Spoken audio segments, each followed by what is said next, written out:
जय हिंद दोस्तों। आज हम लोग इस वीडियो में क्लास 10th फिजिक्स चैप्टर 4 विद्युत धारा इसके लघु उत्तरीय प्रश्नों को हल करने वाले हैं।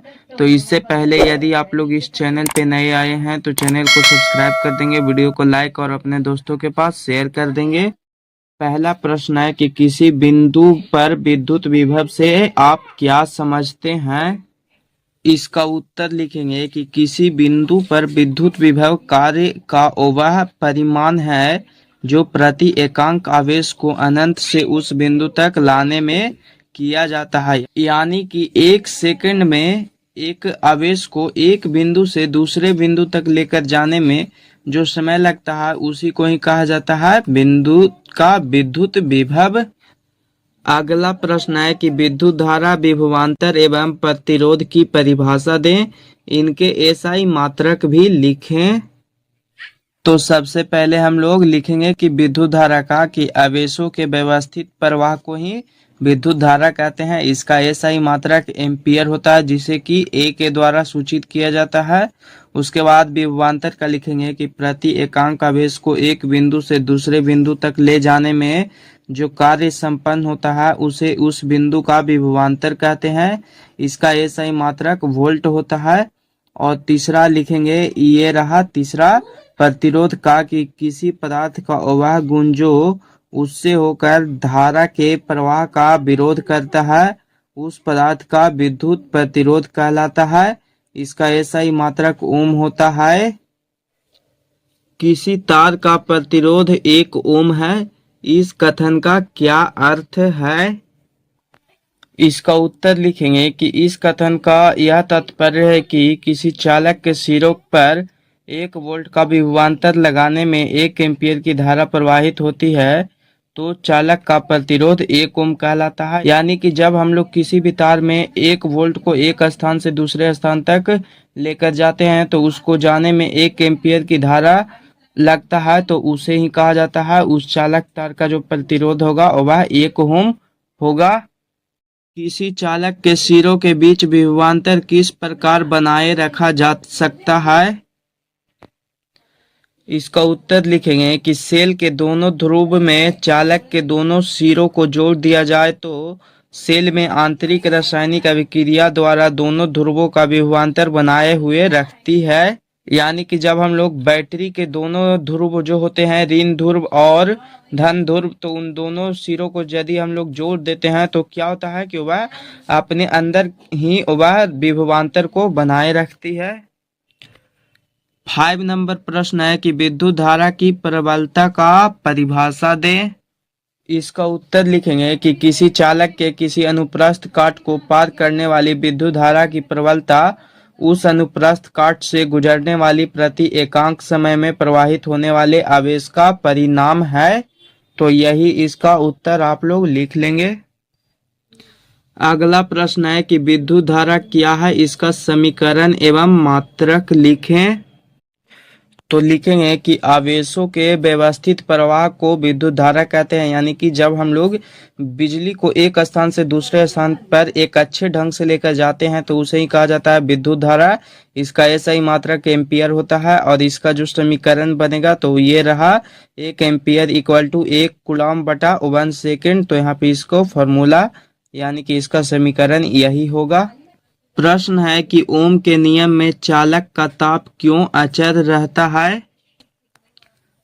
इसका उत्तर लिखेंगे कि क्योंकि चालक में प्रवाहित उसके सिरों के बीच आरोपित विभवांतर के समानुपाती होती है, इसीलिए ओम के नियम में चालक का ताप अचर होता है। अगला प्रश्न है कि ओम के नियम को लिखकर इसकी व्याख्या करें। तो सबसे पहले हम लोग ओम का नियम लिखेंगे कि यदि किसी चालक के ताप में परिवर्तन न हो तो उसमें प्रवाहित विद्युत धारा उसके सिरों के बीच आरोपित विभवांतर के समानुपाती होता है, अर्थात आई समानुपाती भी। यानी कि जैसे ही हम लोग आई का मान बढ़ाएंगे तो क्या होगा कि आर का मान वह स्वतः ही कम जाएगा, यानी कि जो इसका प्रतिरोध होगा वह कम जाएगा। तो लिखेंगे कि जहां आर नियतांक होता है यानी कि ताप है वह अचर होता है जिसे कि चालक का प्रतिरोध कहते हैं। तो आप लोग यही लिख लेंगे। प्रश्न है कि किसी परिपथ में कई प्रतिरोधकों को श्रेणी क्रम में जुड़ा कब कहते हैं। यानी कि मान लीजिए कि कोई एक परिपथ है तो उसमें हमने बहुत सारे प्रतिरोधकों को श्रेणी क्रम में जोड़ दिए हैं, तो उसको कब यह कहेंगे कि यह श्रेणी क्रम में जुड़ा हुआ है। इसका उत्तर लिखेंगे कि जब प्रतिरोधकों के समूहन में प्रत्येक प्रतिरोधक से समान धारा प्रवाहित होती है तथा समूहन के दोनों सिरों के बीच का विभवांतर प्रत्येक सिरों के बीच के विभवांतर के योग के बराबर होता है, तब प्रतिरोधकों के एक श्रेणी क्रम में जुड़ा हुआ कहा जाता है। 10 नंबर प्रश्न है कि किसी परिपथ में कई प्रतिरोधकों को पार्श्व क्रम यानी कि समांतर क्रम में जुड़ा कब कहते हैं। लिखेंगे कि जब सभी प्रतिरोधकों के सिरों के बीच एक ही विभवांतर होता है लेकिन उसके प्रतिरोधकों के मान के अनुसार उनमें भिन्न भिन्न धारा प्रवाहित होती है, तब प्रतिरोधकों को समांतर क्रम यानी कि पार्श्व क्रम में जुड़ा हुआ कहा जाता है। तो जैसे कि मान लीजिए कि कोई एक विद्युत परिपथ है तो उसमें हमने बहुत सारे बल्ब लगाए हैं, तो क्या हो रहा है कि उस परिपथ में सभी जितने भी बल्ब हैं उन सभी में अलग अलग धारा प्रवाहित हो रही है, तभी उसे हम लोग कहते हैं कि यह समांतर क्रम में जुड़ा हुआ है यानी कि यह पार्श्व क्रम में जुड़ा हुआ है। अगला प्रश्न है कि प्रतिरोध की उत्पत्ति का कारण क्या है। इसका उत्तर लिखेंगे कि चालक के भीतर उपस्थित मुक्त इलेक्ट्रॉन सभी दिशाओं में विचलन करते रहते हैं, जिसके कारण एक निर्दिष्ट धारा में गतिशील इलेक्ट्रॉन के मान में अवरोध उत्पन्न होता है। यही अवरोध प्रतिरोध की उत्पत्ति का मुख्य कारण होता है। प्रश्न है कि प्रतिरोधों का समूहीकरण क्या है, विद्युत परिपथ के साथ वर्णन करें। इसका उत्तर लिखेंगे कि जब किसी विद्युत परिपथ में दो या दो से अधिक प्रतिरोधकों को एक साथ जोड़ा जाता है तो उसे ही प्रतिरोधकों का समूहीकरण कहते हैं। तो जैसे कि मान लीजिए कि यहाँ पे एक परिपथ बनाया गया है और ये रहा इसका स्विच और इसमें जो धारा है वह आई प्रवाहित हो रही है। तो देखिए यहाँ पे R1, R2, R3, R4 ये सभी क्या है, तो ये सभी प्रतिरोध हैं। यानी कि जब हमने इस परिपथ में एक साथ दो या दो से अधिक परिपथों को जब जोड़ दिया तो यह कहलाएगा कि यह प्रतिरोधकों का समूहीकरण है। यानी कि प्रतिरोधकों के समूह को ही समूहीकरण कहा जाता है। प्रश्न है कि एमीटर एवं वोल्ट मीटर के उपयोग बताएं। यानी कि एमीटर और वोल्ट मीटर का उपयोग क्या क्या होता है। तो पहले हम लोग एमीटर का उपयोग लिखेंगे कि एमीटर के द्वारा किसी विद्युत परिपथ की प्रबलता मापी जाती है तथा इसको श्रेणी क्रम संयोजन में जोड़ा जाता है। यानी कि एमीटर को हम लोग श्रेणी क्रम में जोड़ते हैं। इसके बाद वोल्ट मीटर का लिखेंगे कि वोल्ट मीटर के द्वारा किसी विद्युत परिपथ में किन्हीं दो बिंदुओं के बीच के विभवांतर को मापता है तथा इसको समांतर क्रम यानी कि पार्श्व क्रम में जोड़ा जाता है। प्रश्न है कि किलोवाट घंटा यानी कि kWh क्या है, इसका मान लिखें।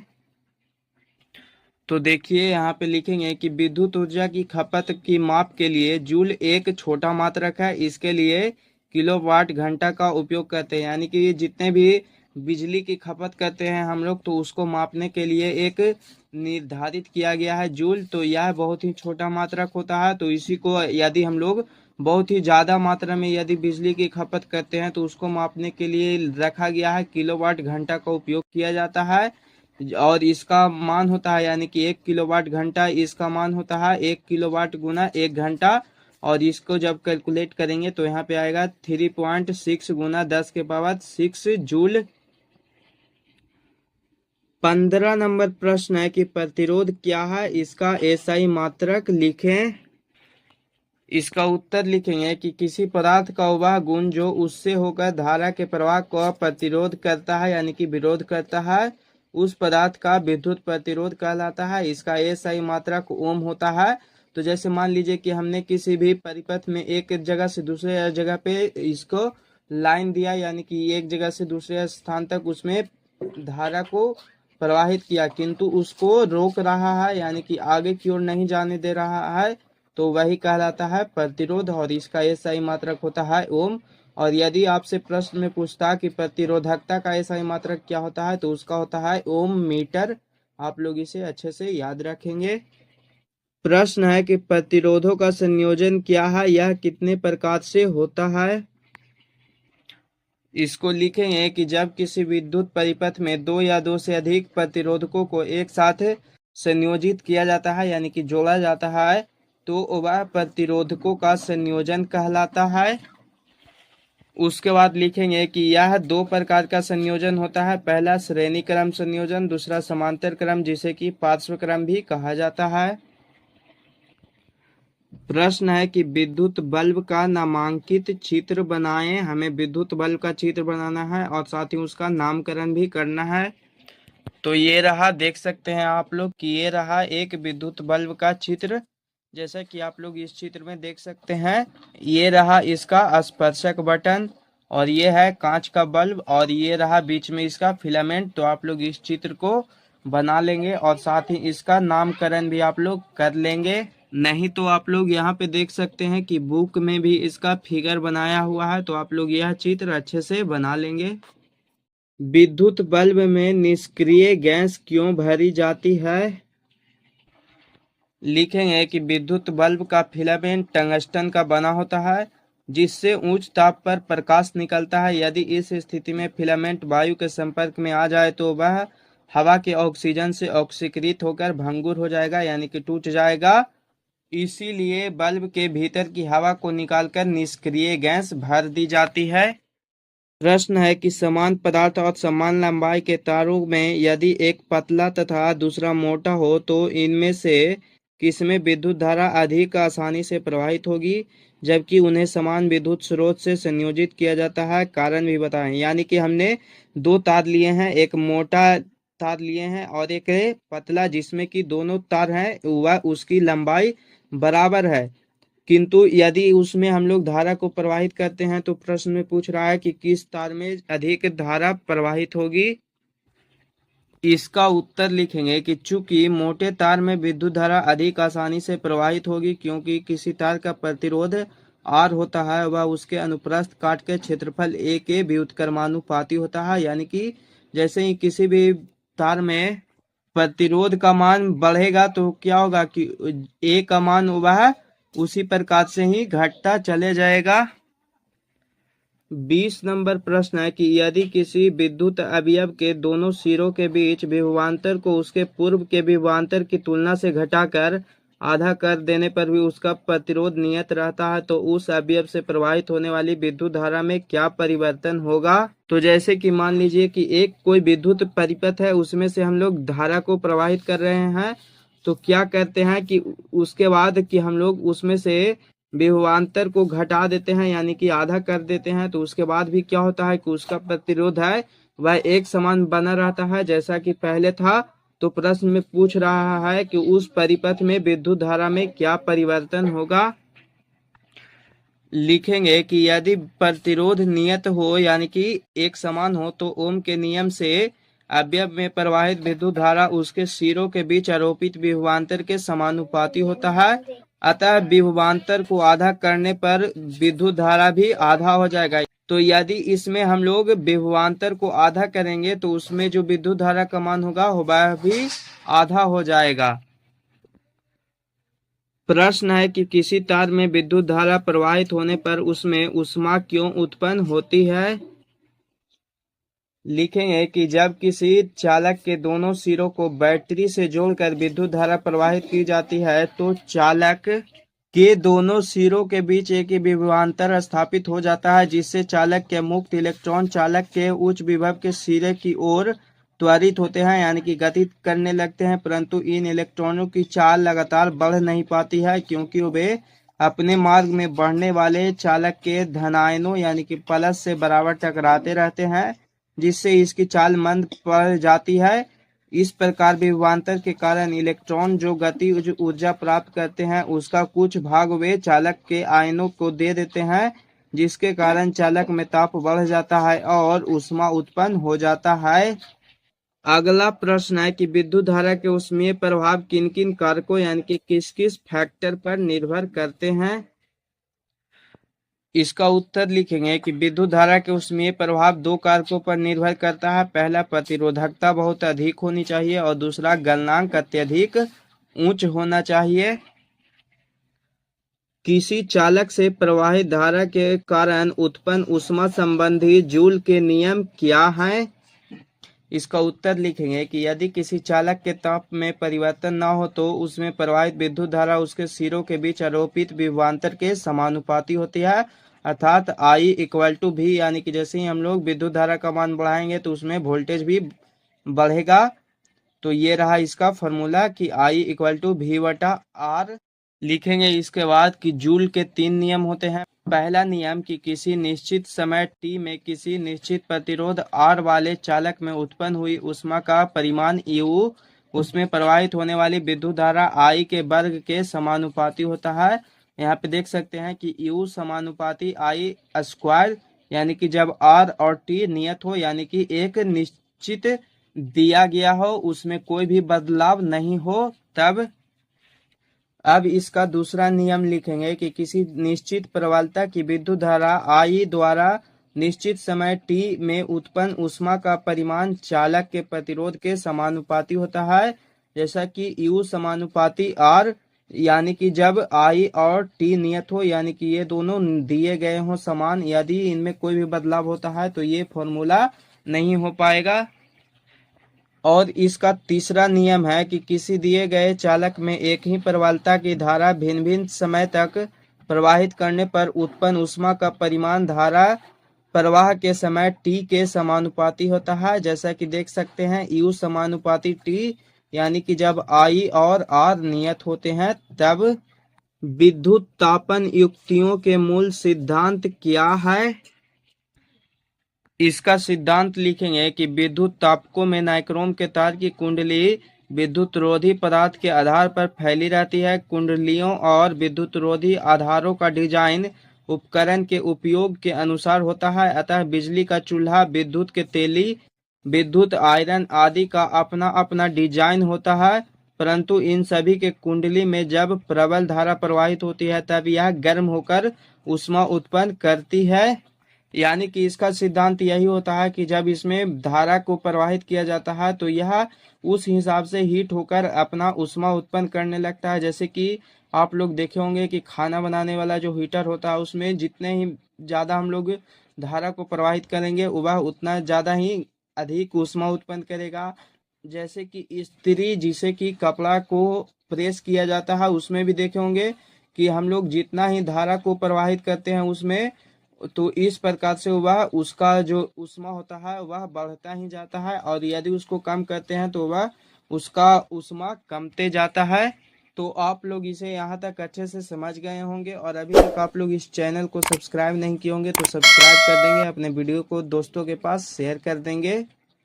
25 नंबर प्रश्न है कि विद्युत तापन युक्तियों जैसे कि ब्रेड टोस्टरों तथा विद्युत इस्त्रियों के तापन अवयव शुद्ध धातु के न बनाकर किसी मिश्र धातु के क्यों बनाए जाते हैं?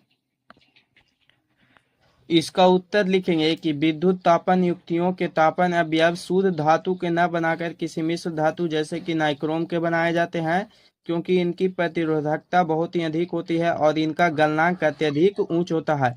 यदि हम लोग किसी भी एक धातु का यदि विद्युत तापन बना देंगे तो इससे क्या होगा कि वह ज्यादा प्रतिरोध नहीं सह पाएगा और उसका गलनांक होगा वह बहुत ही कम होगा, यानी कि जैसे ही धारा का मान बढ़ेगा तो वह तुरंत ही गल जाएगा। इसीलिए जब किसी भी अच्छे पदार्थ को बनाया जाता है तो उसमें बहुत सारे पदार्थों को मिश्रित किया जाता है, जिससे कि उसका जो प्रतिरोधकता होता है वह ऊंच हो जाता है और वह पदार्थ जल्दी नहीं गलता है। तो इन सभी के कारण ही किसी विद्युत हीटर के परिपथ में जुड़ा चालक तार क्यों उत्पन्न नहीं होता जबकि उसका तापन अवयव उत्पन्न हो जाता है? इसका उत्तर लिखेंगे कि परिपथ में जुड़ा तार प्रायः तांबे का होता है, जबकि हीटर का तापन अवयव प्रायः नाइक्रोम का बना होता है और नाइक्रोम की प्रतिरोधकता तांबे से बहुत अधिक होती है। इसीलिए तार उत्पन्न होता है जबकि तापन अवयव उत्पन्न नहीं होता है। यहाँ पे उत्पन्न का अर्थ यह हुआ कि गर्म होना, यानी कि तार होता है वह गर्म हो जाता है, लेकिन जो तापन अवयव होता है, जैसे कि हमने पिछले प्रश्न में देखा था कि हीटर, जैसे कि चूल्हा हो गया, जियो की हीटर वाला चूल्हा, या फिर सोल्डिंग मशीन, ये सभी क्या होते हैं, जो कि नाइक्रोम के बने होते हैं, जिस कारण से कि ये बहुत ही ज्यादा ऊष्मा को ये सहन कर पाते हैं और इसका प्रतिरोध बहुत ही ऊंच होता है, जिसके कारण और ये गलते नहीं हैं। विद्युत परिपथ में फ्यूज तार क्यों लगाए जाते हैं? इसका उत्तर लिखेंगे कि विद्युत परिपथ में कांच की नली या चीनी मिट्टी या एक तरह के प्लास्टिक से ढके उपकरण होते हैं जिन्हें की फ्यूज कहा जाता है। इसमें जस्ता या लेड और टीन की मिश्र धातु का तार लगा होता है। इसकी प्रतिरोधकता अधिक और गलनांक कम होता है। अतः जब कभी भी परिपथ में अचानक धारा की प्रबलता आवश्यकता से अधिक बढ़ जाती है, तब धारा से उत्पन्न अत्यधिक ऊष्मा फ्यूज के तार को गला कर पिघला देता है और परिपथ टूट जाता है। इससे परिपथ में लगे पंखे, बल्ब, फ्रिज, टेलीविजन आदि उपकरण जलने से बच जाते हैं। तो इसको हम लोग समझते हैं कि किसी भी विद्युत परिपथ में फ्यूज तार क्यों लगाया जाता है। तो यदि किसी भी विद्युत परिपथ में यदि हम लोग फ्यूज तार को नहीं लगाएंगे तो क्या होगा कि बिजली का मान है वह कभी कमते रहता है, कभी बढ़ते रहता है। तो इस कारण से क्या होगा कि अचानक से जब कभी भी हम लोग अपने घरों में जैसे कि बिजली, बल्ब, पंखा ये सभी चालू है और अचानक कभी भी धारा का मान वह अचानक एक बैक हाई वोल्टेज हो जाएगा, तो क्या होगा कि उस समय में जितने भी उपकरण हमारे घरों में चालू होंगे वे सभी जलकर खराब हो जाएंगे। तो उन्हीं सबों को बचाने के लिए हम लोग अपने घरों में फ्यूज तार का उपयोग करते हैं। जो प्रश्न है कि फ्यूज की क्षमता से आप क्या समझते हैं? इसका उत्तर लिखेंगे कि विद्युत धारा की प्रबलता जिस मान पर पहुंचते ही फ्यूज गल जाता है उसे फ्यूज तार का क्षमता कहते हैं। यानी कि जैसे कि हम लोग किसी भी विद्युत परिपथ में धारा को प्रवाहित कर रहे हैं, तो क्या होता है कि अचानक से हम लोगों ने क्या किया कि धारा को बहुत ही अधिक मात्रा तक बढ़ा दिया।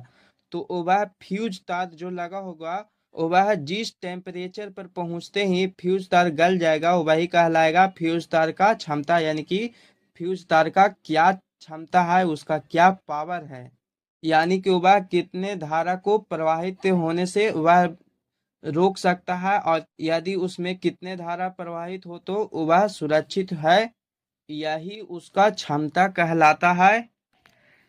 प्रश्न है कि यदि एक ए मीटर को समांतर क्रम में जोड़ा जाए तो उसकी कुंडली के जलने का खतरा होता है, क्यों? इसका उत्तर लिखेंगे कि दो युक्तियों को किसी विद्युत परिपथ में समांतर क्रम में जोड़ने पर कम प्रतिरोध वाली युक्ति से अधिक धारा प्रवाहित होती है। चूंकि ए मीटर का प्रतिरोध बहुत कम होता है, इसीलिए किसी युक्ति के साथ इसे समांतर क्रम में जोड़ने पर परिपथ की कुल धारा लगभग ए मीटर से होकर प्रवाहित होगी। इसके कारण उत्पन्न अत्यधिक ऊष्मा से उसकी कुंडली को जलने का खतरा होता है। अब इसका 30 नंबर प्रश्न है कि 2 वोल्ट के 4 सेलों से बनी एक बैटरी 5 ओम, 8 ओम और 10 ओम के प्रतिरोधकों और एक दाब कुंजी से श्रेणी क्रम में जुड़ी है। इस परिपथ का आरेख खींचे, यानी कि इसका हमें डायग्राम बनाना है। तो आप लोग इस चित्र में देख सकते हैं कि ये रहा यहाँ पे 2 वोल्ट का 4 बैटरी लगा हुआ है, ये रहा इसका स्विच और इसमें विद्युत धारा आई प्रवाहित हो रहा है। और इसमें जो प्रतिरोध है तो देख सकते हैं, पहला प्रतिरोध 5 ओम का, दूसरा 8 ओम का और तीसरा 10 ओम का। तो यहाँ पे देख सकते हैं कि इसमें 3 प्रतिरोध जो कि श्रेणी क्रम में जुड़े हुए हैं और साथ ही इसका जो दाब कुंजी है वह ये रहा, यानी कि जिसे स्विच कहा जाता है। तो आप लोग देख सकते हैं कि इस प्रकार से एक परिपथ का निर्माण होगा। आप लोग इस चित्र को बना लेंगे और ये जो तीर इधर की ओर जा रहा है तो इसमें यह बता रहा है कि बिजली है वह इधर से जाते हुए इधर वह इस तरह से गति कर रही है। और ऐसे हम लोग भी जानते हैं कि धारा होता है वह उच्च विभव से निम्न विभव की ओर गति करता है। अगला प्रश्न है कि जब ए पहला कि 1 ओम तथा 10 के पावर 6 ओम, बी 1 ओम और 10 के पावर 3 ओम तथा 10 के पावर 6 ओम के प्रतिरोध पार्श्व क्रम यानी कि समांतर क्रम में संयोजित किए जाते हैं, तो इनके तुल्य प्रतिरोध के संबंध में आप क्या निष्कर्ष निकालेंगे? तो आप लोग देखेंगे कि प्रश्न के अनुसार इसको हम लोग अच्छे से सॉल्व करेंगे, उसके बाद यहाँ पे आंसर को बताएंगे। तो लिखेंगे, पहला ए था कि इस समांतर क्रम में संयोजित प्रतिरोधकों का समतुल्य प्रतिरोध, तो पहला था वह 1 ओम का, दूसरा 10⁻6 ओम का, तो यहाँ पे दो ही थे। तो इसका जो फॉर्मूला होता है समांतर क्रम का, 1/R equal to 1/R1 plus 1/R2, यानी कि ये सभी क्या है, तो ये सभी प्रतिरोध हैं जो कि समांतर क्रम में जुड़े हुए हैं। तो इसके बाद हम लोग इसको फार्मूला लगाएंगे और इसके बाद इसको फार्मूला पे सेट करेंगे। तो देखिए यहाँ पे 1/R इक्वल टू 1 ऊपर में जो था वह ही रह जाएगा, और नीचे R1 का मान है वह 1 है, और प्लस 1/10⁻6 यहाँ पे R2 का मान देख सकते हैं, यानी कि इसमें जो दूसरा प्रतिरोध है उसका मान है 10⁻6 ओम। इसको लिख लेंगे, फिर आगे की ओर नीचे आएंगे तो यहाँ पे देखेंगे कि 1/R इक्वल टू, और जब इन दोनों का एलसीएम लेंगे तो यहाँ पे ये आएगा इसका एलसीएम, और यहाँ पे इसका भीम का जोड़ करेंगे जिस तरीके से आप लोग करते हैं उसी तरीके से। तो यहाँ पे ये आएगा इसका, फिर उसके बाद नीचे अगला लिखेंगे, तो इसको जब जोड़ेंगे तो ये इतना आएगा, और जो एलसीएम होता है वह नीचे ही रहता है। उसके बाद फिर क्या करेंगे कि इसको तिरछा तिरछी हम लोग मल्टीप्लाई करते हैं, तो यहाँ पे करेंगे तो ये इतना हो जाएगा, R इक्वल टू इतना हो जाएगा, और जब R को हम लोग अकेले करेंगे तो ये कितना हो जाएगा, तो यह इतना आएगा, यानी कि जब इसको हम लोग डिवाइड करेंगे तो इसका मान है वह 1 से कम आएगा। अब इसके बाद हम लोग दूसरा, यानी कि जो बी प्रश्न था उसमें था R1 का मान 1 ओम, R2 का मान 10⁻3 ओम, और R3 का मान था 10⁻6 ओम, यानी कि इसमें 3 प्रतिरोध लगे हुए थे समांतर क्रम में। तो अब इसको हम लोग सॉल्व करेंगे, तो देख इसका फॉर्मूला जो होता है वही लिखेंगे कि 1/R equal to 1/R1 plus 1/R2 plus 1/R3।